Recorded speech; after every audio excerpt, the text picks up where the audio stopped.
भाइ यो के को झोल भन्नुहुन्छ? उखुको उखु पेलेर यहाँ ल्याएर पकाएको। यो एक घान हो। एक घानमा कति हुन्छ किलो? के हिसाब आउँछ? यतिखेर त 30 किलो जति बस्छ। 30 किलो बस्छ। कति घान खेती गरेको छ? 250 जति नै हुन्छ होला तपाईँको।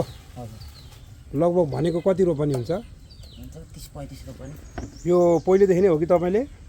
यो पहिलेदेखि भन्दा पनि मैले त धेरै भएको छैन। हजुर, मैले त 3-4 वर्ष भयो। यसको मार्केट राम्रो छ। राम्रो छ। मान्छे अब चिनी कम खाने होइन, यो खाने। तपाईँको बजार चाहिँ कहाँ त लगेर बेच्ने त? हामी उता धरानीतिर पनि पठाउँछौँ, काठमाडौँतिर जताततै। यो गर्नु सके मार्केट छ? मार्केट छ, राम्रो छ। यसको भविष्य छ? भविष्य छ। ए, यो खुदो भन्छ होइन? यो खुदो राम्ररी पकाएन भने के हुन्छ सखरको क्वालिटी? यो जम्दैन नि। यो अब यो जम्जेले पकाउनु पर्छ। त्यो चिलासा पर्ने पनि धेर नपाकेर कि के? त्यो कमली झिको भने त्यस्तो हुन्छ। चिलासा पर्छ? बिलेर जान्छ नि। अनि यो केमा हाल्नुहुन्छ निकालेर? अनि यो बटुकामा। कहाँ छन् बटुका चाहिँ? बटुका उता राखिरहेको छ पखालेर। फिगाएर राख्ने। अनि कति सेलाउन कति टाइम लाग्छ? सेलाउन अब यो ताकोपछि निकालेर भरेर आधी घन्टा 1 घन्टा लाग्छ। अनि त्यसपछि घरमा लगाएर राख्ने। अहिले सालको पात प्रयोग गरिँदैन? पहिले खाल्टोमा हाल्थ्यो हो? पहिले त ठुल्ठुलो कराईहरूमा भर्थ्यो नि, काठको कराईमा। ए, के नाम तपाईँको? मेरो सुदीप के? तामाङ। सुदीप तामाङ। कुन ठाउँ यो? तपाईँले सबै आफ्नो जग्गा हो कि अर्को कमाएको? सबै अरूको भाडामा पनि ठेक्कामा। यो जग्गा पनि हो? यो चाहिँ यहाँ अर्कै हजुरबाहरूको। तपाईँको चाहिँ कहाँ त? मेरो यता परतिर। यो यता पर? पहिले के लगाइन्थ्यो यहाँ? पहिला यसमा मकै, दाल। त्यो र यो कुन फाइदा? सहरै फाइदा छ नि। सखरै हो।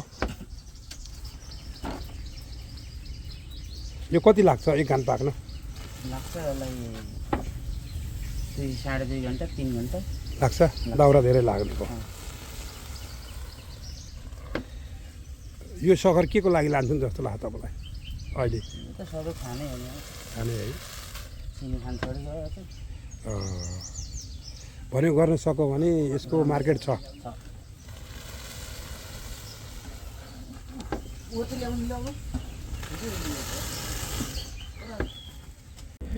यसकै हाल्ने भाइ हो?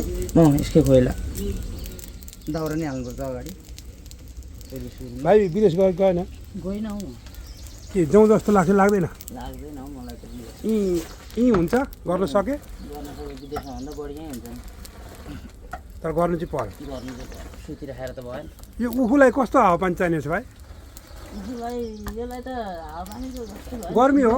गर्मीमा चाहिँ राम्रो। लेकतिर हुँदैन? लेकतिर चाहिँ हुँदैन।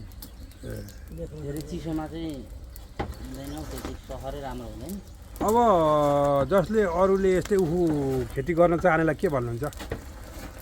खेती गर्न चाहनेलाई त खेती लाउनेले लाउँदा हुन्छ। राम्रो छ। बजार छ? बजार छ। अब यस्तो जस्तै तपाईँलाई सरकारले केही अनुदान सन्दान यता केही कसो केही छ त तपाईँलाई पुरस्कृत गरेको केही छ? छैन हाम्रो। जस्तै तैँले राम्रो काम गरिस् होइन, यो उखुलाई सखरहरू चाहिँ बढी उत्पादन गरिस् भनेर केही भनेको छ त स्थानीय सरकारहरूले? छैन। छैन? आश पनि छैन होला नि त? सरकारले के आश गरिराख्नु यस्तो छ।